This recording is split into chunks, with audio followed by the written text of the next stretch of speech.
Student, पिछले video में हमने प्रत्यय प्रत्यय की परिभाषा, भेद तथा तल प्रत्यय और त्व प्रत्यय इसके बारे में हमने अध्ययन किया था। अब आज के इस वीडियो में हम उससे आगे बढ़ करके ठक प्रत्यय, इनी प्रत्यय, मतो प्रत्यय, इन प्रत्ययों के विषय में अध्ययन करेंगे। तो सर्वप्रथम हम ठक इस प्रत्यय के बारे में पढ़ेंगे। ठक प्रत्यय में इक शेष बचता है, अर्थात जब भी आप प्रत्यय जोड़ोगे तो ठक प्रत्यय को आपको हटाना है और ठक के स्थान पर आपको इक जोड़ देना है। इसका पहला नियम समझिए कि इसको कैसे जोड़ेंगे। जब जोड़ेंगे तो इसमें क्या परिवर्तन करना पड़ेगा।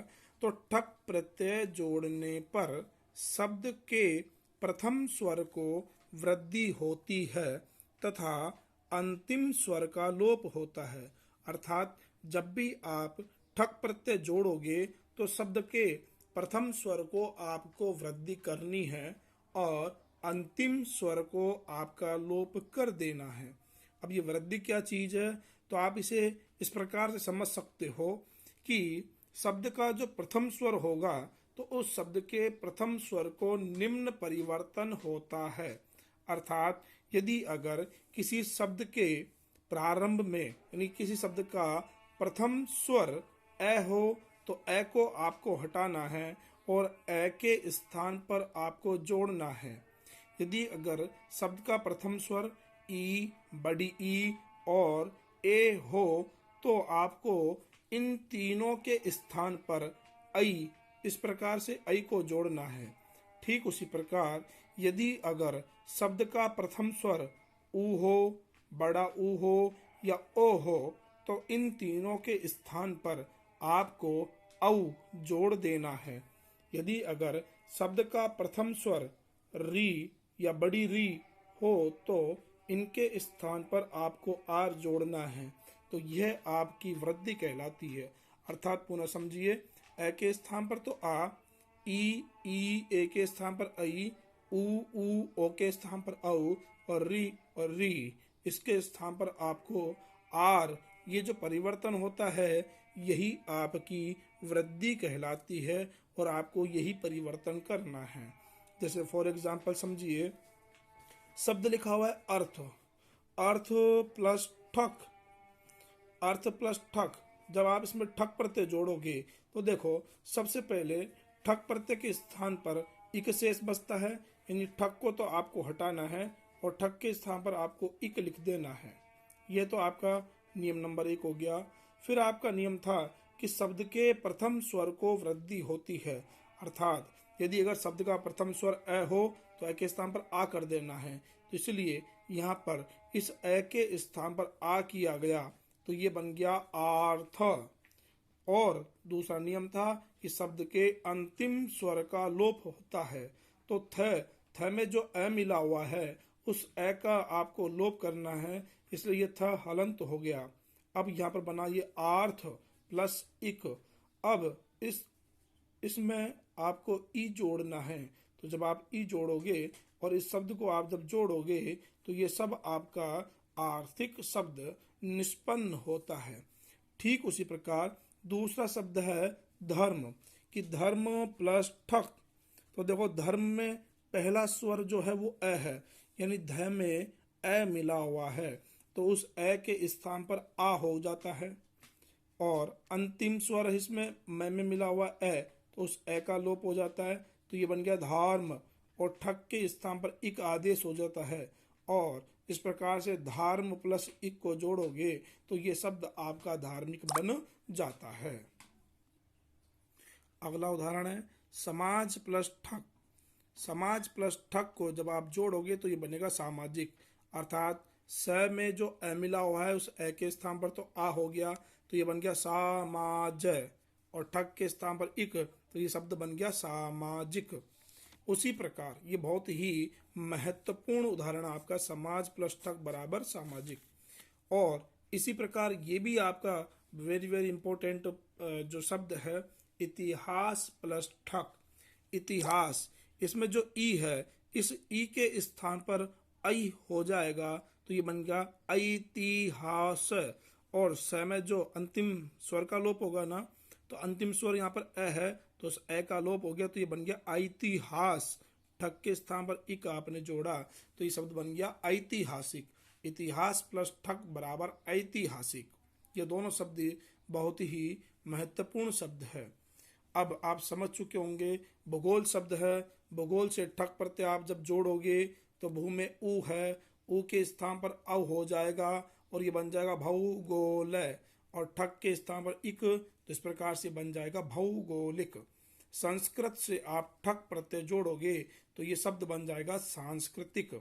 उसी प्रकार उपचार से ठक प्रत्यय जोड़ोगे तो ये बन जाएगा औपचार, और ठक के स्थान पर इक शेष बनेगा तो ये बन जाएगा औपचारिक।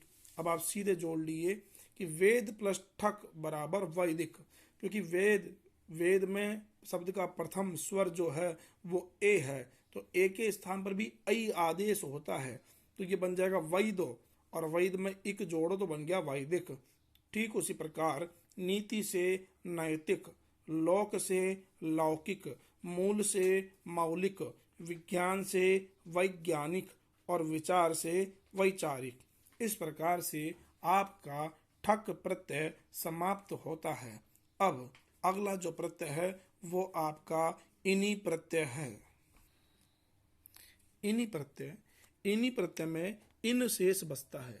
इनी प्रत्यय में शेष क्या बचेगा? इन। इसे लिखा हुआ है इनी प्रत्यय में इन शेष बचता है। अब इनी प्रत्यय के नियम समझो भाई। किसमें लिखा हुआ है कि इन्हीं प्रत्यय से बने हुए शब्दों का प्रयोग तीनों लिंगों में किया जाता है। जब भी आप इन्हीं प्रत्यय जोड़ोगे तो इन्हीं प्रत्यय से निष्पन्न शब्दों का प्रयोग आपको तीनों लिंगों में करना है।